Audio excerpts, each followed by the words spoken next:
मुंबई इंडियन्सने त्यांचा पहिला सामना जिंकला.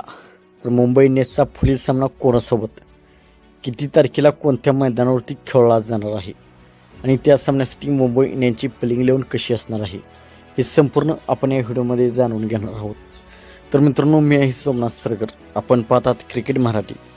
मित्रांनो, काल मुंबईने कोलकाता नाईट रायडर्सचा पराभव केला. कोलकाता नाईट रायडर्सने प्रथम बॅटिंग करताना 219 रन्स बनवले होत्या.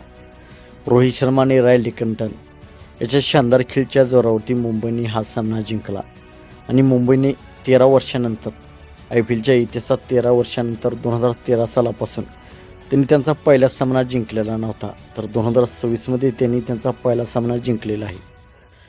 13 वर्षाचा वनवास त्यांनी थोडक्यात त्यांचा संपलेला आहे. तर मुंबई इंडियन्सचा आता पुढील सामना हा 4 एप्रिल रोजी दिल्ली कॅपिटल्स विरुद्ध होणार आहे. हा सामना दिल्लीच्या फिरोजशाह कोटला स्टेडियमवरती खेळला जाणार आहे. हा सामना संध्याकाळी 3:30 वाजता सुरू होणार आहे. तर मित्रांनो, या मॅचसाठी मुंबई इंडियन्सची प्लेइंग 11. तर या मॅचमध्ये, कालच्या झालेल्या मॅचमध्ये विल जॅक्सन आणि मिचेल सॅटनर हे दोघे अनुपस्थित होते. तर दिल्ली विरुद्धच्या सामन्यामध्ये हे दोघे परतू शकतात. तर शेरफन रदरफोर्डच्या जागी विल जॅक्सन खेळू शकतो आणि अल्ला गझनफर याला काल खूप त्याने मार खाल्ला. अल्ला गझनफरच्या जागी मिचेल सॅटनरची संघामध्ये वापसी होऊ शकते.